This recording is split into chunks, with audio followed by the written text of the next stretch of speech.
Okay, so what we're going to go ahead and do is we're going to, because it's a Monday, and I know that for Mondays, it's kind of nice to get a little talk to before we have to do something. And so we're going to answer an essay question based on this image. And so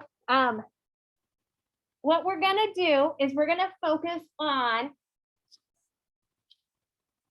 right? We're going to focus on how this work that we're going to look at the video about is similar to a Greek temple. And so we've had like maybe 3 Greek temples. Really, we've had 2 Greek temples with the temple in Nike Athena and the Parthenon. And then we also have the altar of Athena and Zeus, right? And that's architectural. So you can probably talk about that too.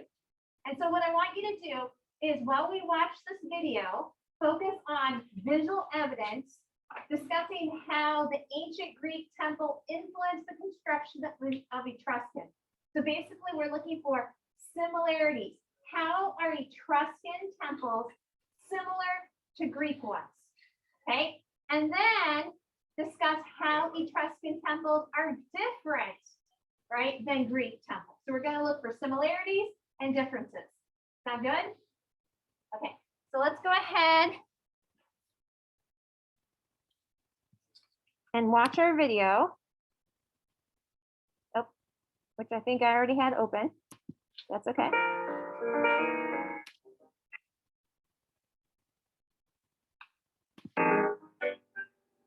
The ancient Etruscans built temples that in some ways look like Greek and Roman temples, but are also distinct. I had the thing set up for my speaker and it's not working. Give me 1 second.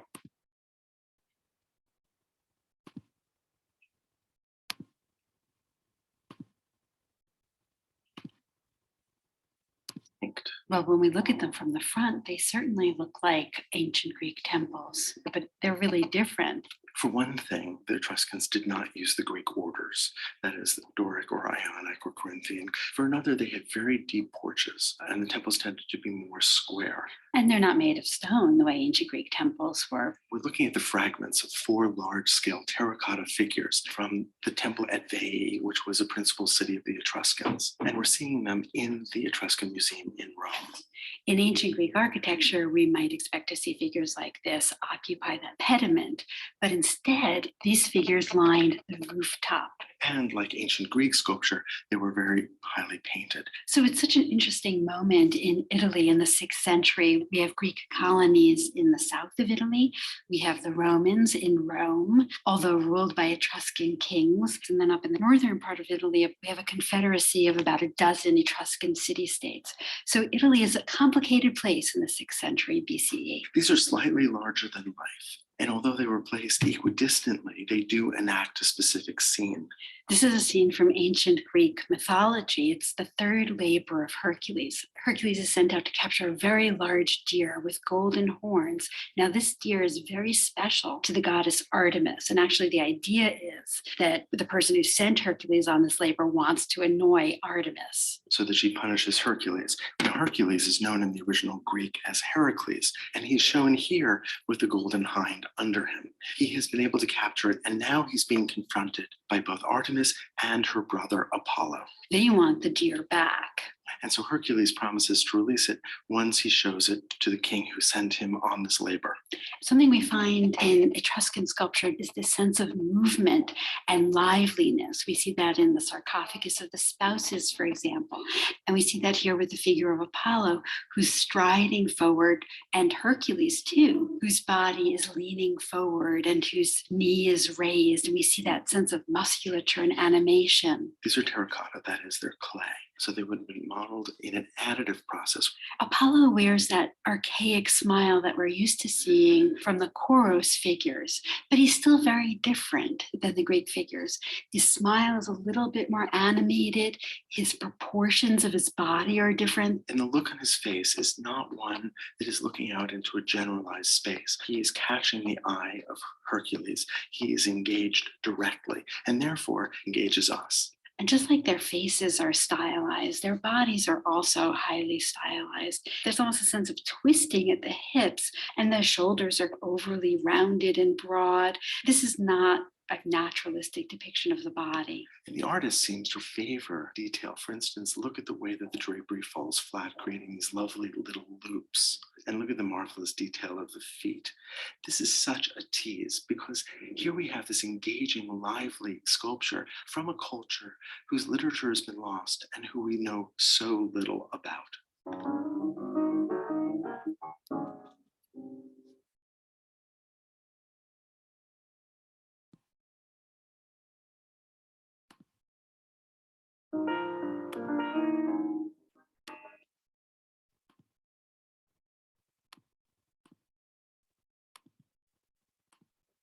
Okay. So what I'm going to go ahead and have you do is to just go ahead and make an outline for each part of the question. As I'm reading our Greek essays, I think we're doing a pretty good job breaking it up now into different paragraphs. There's still people who kind of put it all together, and I highly recommend you dividing it up into sections. So divide it up into the task, because what that does is it makes you really aware of which task you are addressing, because they separate the question out and they space it out for you. So I think that helps you to really make sure you're explaining it carefully. Okay. So what I would like you to do is to separate it into part A, B, and C. So in A, try to identify another Greek temple. Now, if you have forgotten Greek temple specifics and you want to use your note takers, you can go ahead and answer that using, because you want to have 2 bits of information to be able to identify, that's okay. And then B, using specific visual evidence, discuss how the ancient Greek temple influenced the construction of the Etruscan temple. So you have, let me actually get rid of that bar for the Zoom. You have the plan and the design of this Etruscan temple. So the image that you see on the right, okay, we don't have that temple because it was made out of wood and we only have its foundation, right? So we have a plan for it. So you can use that as your evidence as well as the video that we saw, okay? And then C, using the visual evidence, explain how it's different. Now, I am going to emphasize this to you. Visual evidence is beyond stating fact. So this is something I saw in the Greek, is that people would say, oh, it was political. Oh, it was religious, but did not explain what was political or what was religious. And so make sure you explain and compare something Greek to something Etruscan. If you just say what's Etruscan about it, that's not a comparison. Does that make sense? So balance it out, okay? You do not have to write it in paragraph form. You can just write the outline. So go ahead and work on the Go formative. Does everyone get it to work? Go ahead and begin. I'll give you some time to do this.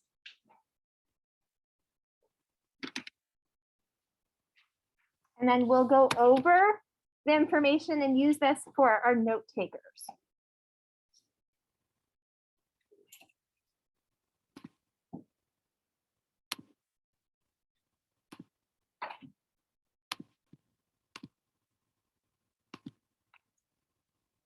Okay, so what temple did we use?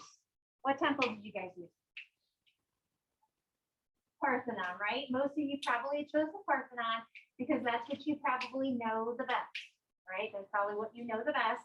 And so there is the identification on that from the 250. And so using that visual evidence, we're going to explain how the Greek temple influenced the construction, right? And then we'll look for differences, right? So what order is it? Is it a Greek order? It is not. So that would be a difference, right? That would be a difference. It does have Greek characteristics though. What are some of the Greek characteristics that we see on the temple? Who can give me one? So this would be a similarity. Give me one, Nicole. It has Doric capitals, but not columns. Okay, so let me explain why. It has Doric capitals at the top, but it has a base. And Doric do not have bases on their columns. Does that make sense? Right? So the Romans do this too. They take things that they like about the Greeks and they mix it up to make it their own. They're not as methodical as the Greeks. The Greeks are like, we have a formula that we're going to follow. And we're going to stick to it no matter what. Right? But the Etruscans and the Romans are like, hey, we're just going to take the things we like and make it our own. Okay? So they have Doric capitals, which I have here. And here's that Doric one that we can see. So here, notice it doesn't have a base. Okay. Is there anything else that's similar about it besides the columns themselves? Yeah.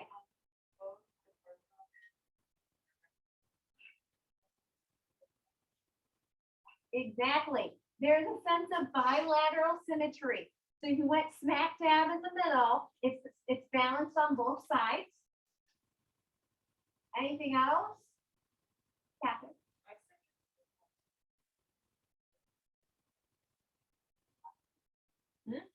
So it has a pointed gable. It has, kind of that pediment structure. It has an entablature. It's got columns. It's on a raised platform, right? It's on a raised platform. It has, right, in the floor plans, right, it has some similarities too, right? So this is the floor plan of the Parthenon. This is the floor plan of the temple, this Etruscan temple that we have, right? What's similar about them? What's similar? You guys remember what this part is called on a temple? We have it here, and we have it here, and we have it here. You guys remember what those are called? You probably have one on the front of your own house, or you could, I should say. Anyone know what those are called? Porch, right? So they both have porches. So porches are held, these roofs are held up by columns, and we have that on both sides of the Parthenon, and we have it on one side of the temple of Vete, right? And so here we can see that that's a difference, right? Is that it's got one side to it. Is there anything else that's different? Or actually, let's stick with the same. Anything else similar about them? What's this space here? What's this space?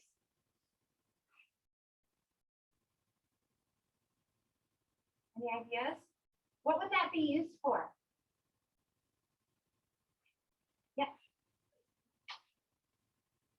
Places of worship, probably outside, right? Because like the Greeks, it was outside. But what was housed inside the buildings? What were housed inside the temples?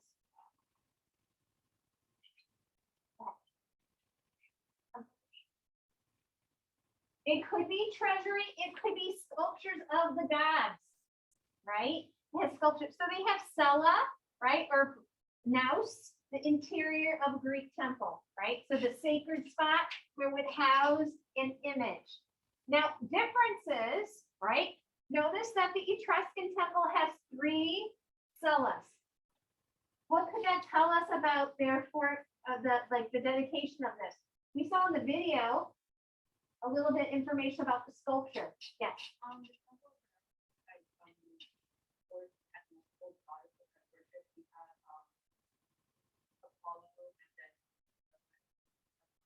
Probably Artemis, right?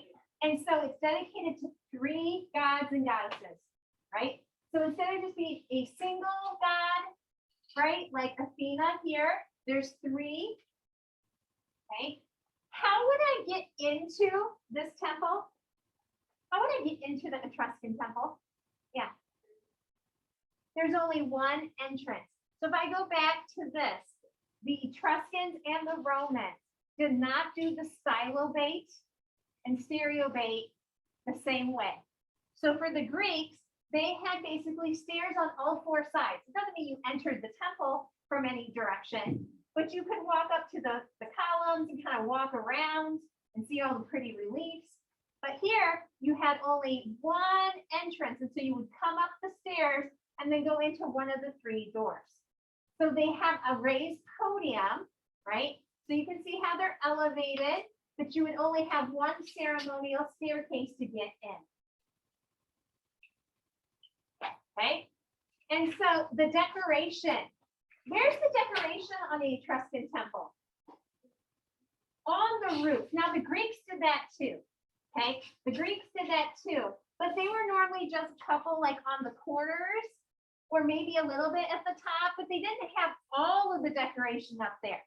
So those terracotta sculptures that we're going to look at, or they talked about on the videos, were all on the roof rather than the pediments or the entablature, right? They weren't on the relief, they, you know, in the frieze, they weren't in the pediment niches, they were on the roof. Right, so kind of a comparison. This guy would have been up here. These guys would have been in the niche, right, in the parking. Right, so this is the rubric from AP, right, that goes through all the different things that we mentioned. Now, this idea here that the sculptures were made out of terracotta, not marble, that alone probably wouldn't address the question, but you have to make sure that you understood that it was placed on the roof, because it's really talking about construction. I mean, it is construction of the decoration of the temple, but you want to make sure that you are addressing that part too. Now, the capitals are done in a Tuscan order. Basically, a Tuscan order is also characterized as a composite order. So it's a mishmash of different things. Okay, so it's not really Doric or Ionic. Okay, so feel free to check to put any of these things into your note takers.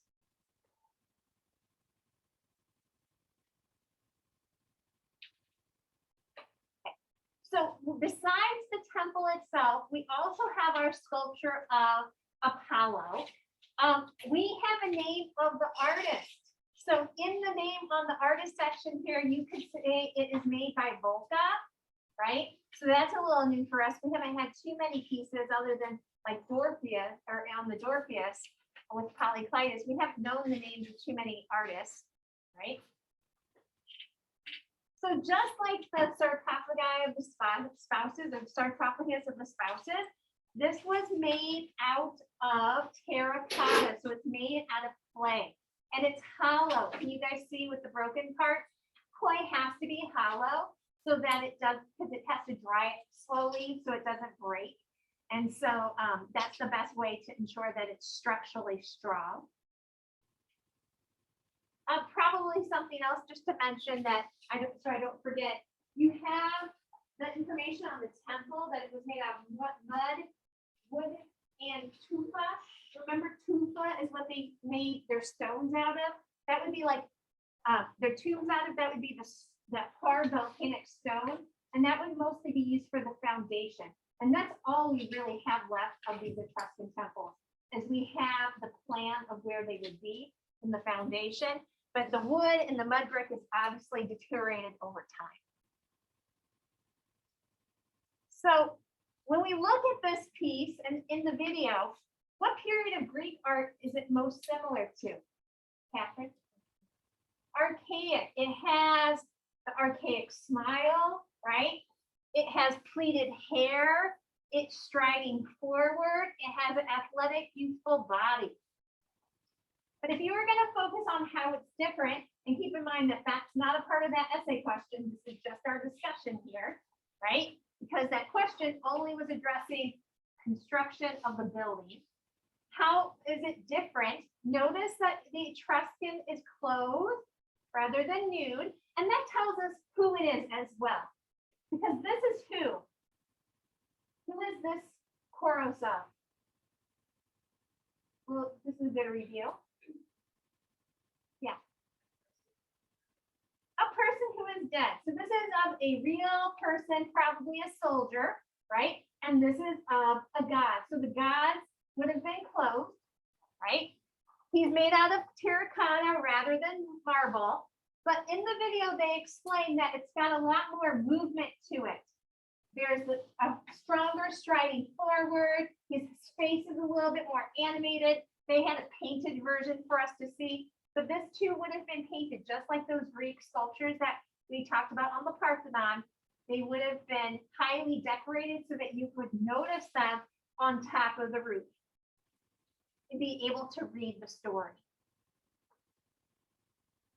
So it's got that pleated hair. It even has a little stylized fabric, but you still see the body pressing through the fabric, but it's not completely realistic. So very similar to archaic that way, right? So as we kind of move into the Romans, it's a good thing to know that the Etruscans were a lot of the early artisans for the Romans. And so they were really good at bronze work. And so here's two examples of Greek and Roman work. What do you think the Romans valued compared to the Greeks? By just looking at the faces of these two sculptures. Yeah.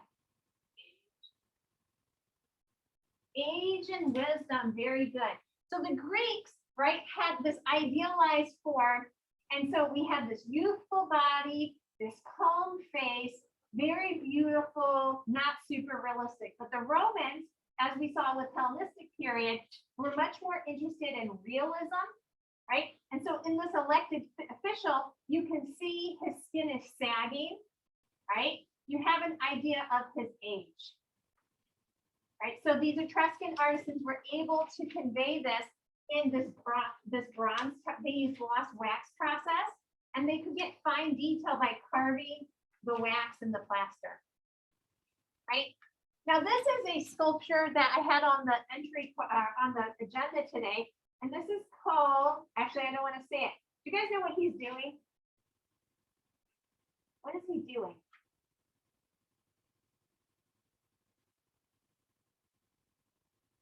Any idea? He's speaking to a crowd. Can you see that? More than likely, he was probably placed on top of a column as an offering to Sam. And so this was made by an Etruscan artist of a Roman politician, and we call it the Orator, right? And so we have one image in the image set that looks very similar to this with the hand raised, and it is of Augustus, the first emperor of Rome. That's one of the reasons why I wanted to make sure that we knew this. We know it was made by Etruscans because in the hem of his toga, we have an Etruscan inscription that tells us it was made by them, right? As well as who he was and what it is dedicated to.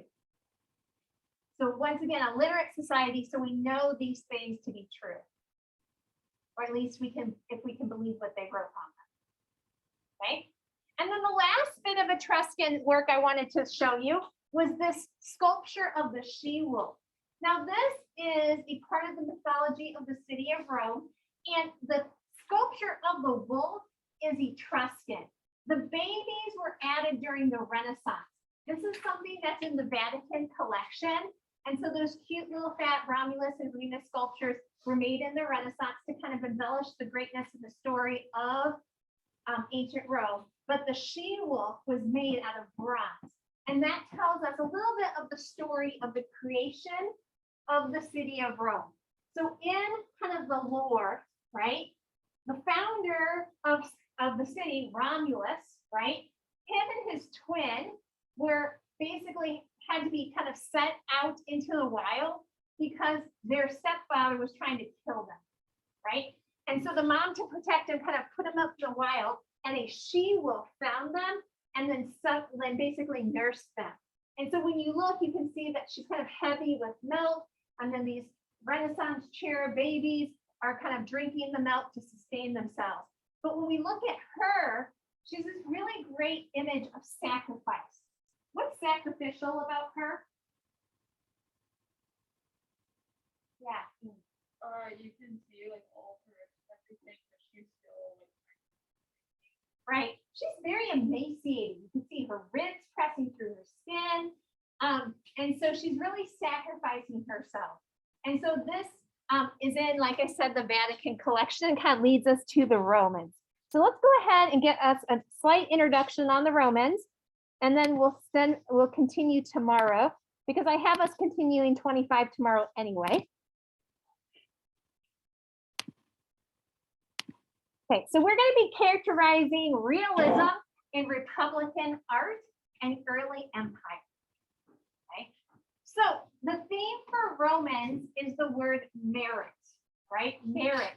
And merit means value that deserves respect and acknowledgement, right? Deserves respect and acknowledgement. A work of considerable technical or artistic merit. Okay, so the MERIT is going to stand for things that will help us remember the major characteristics of Roman art, right? The M stands for monuments, right? And monuments were made by the Romans to glorify the city of Rome, the empire of Rome, as well as its rulers, right? So M stands for monuments. Any educated guess what the E might stand for? Anyone? Stands for engineering.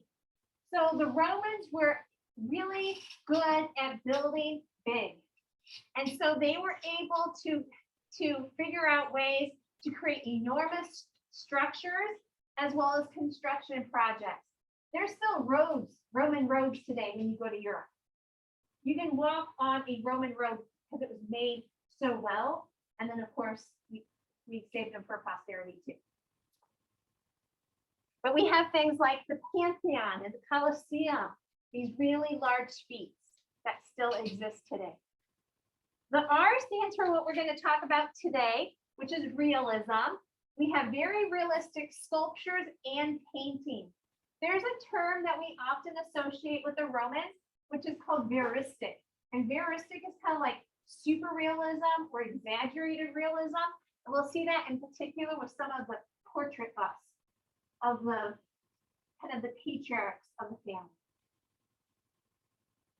The I stands for interiors. So unlike the Greeks, the Romans did house a lot of its religious ceremonies inside of the structure. So Greeks were outside in that ceremonial bonfire, but the Romans, they did bring people in for the religious functions. And so what they did is they ensured that the interiors were enormous, highly decorated, beautiful, and symbolic of its religious function. Okay, so there is a major emphasis on the interiors. The T stands for temples. And so the temples are dedicated to the gods and the rulers. So like the ancient Egyptians, once a ruler had died, they basically become a god.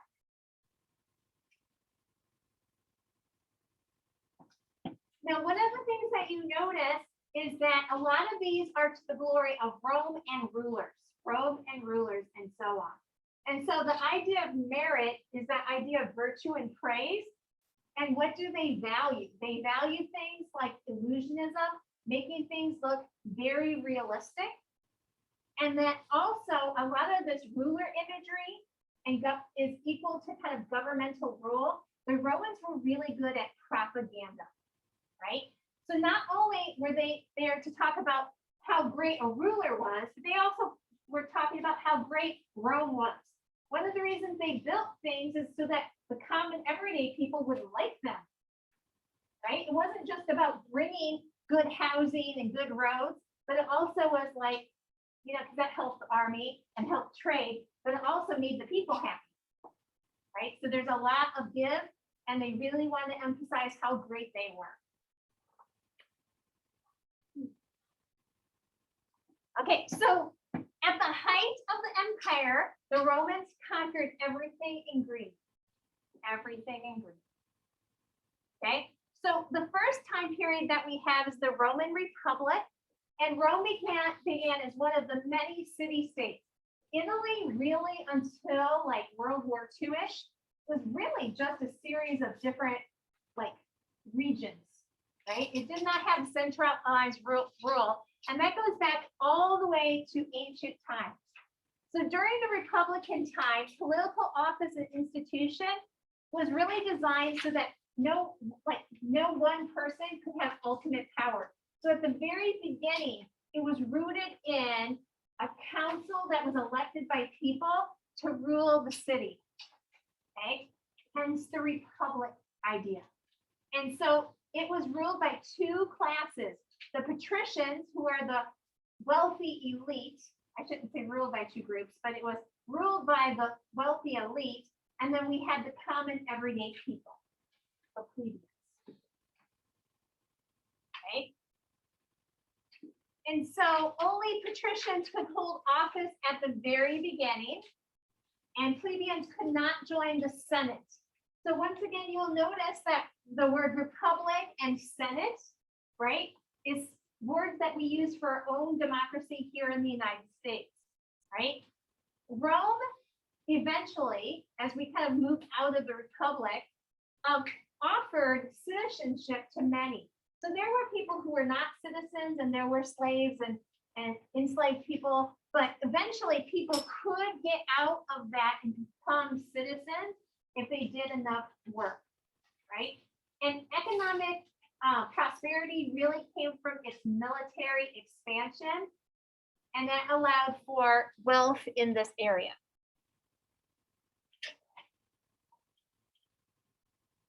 Okay, so we talked about this just a second ago. Notice the variation in style of the Romans compared to the Greeks.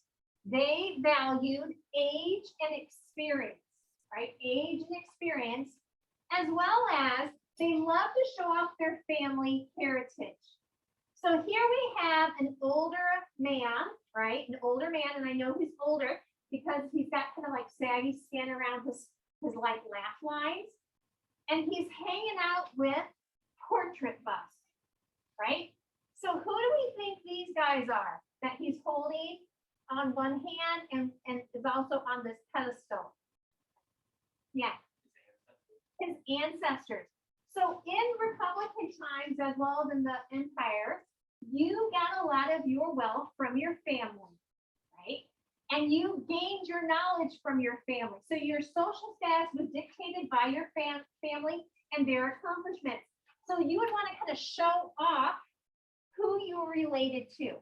And so there was a place in the house where they actually stored portrait busts or death masks. They make death masks of the deceased family member, and they would house them in a specific location in their house.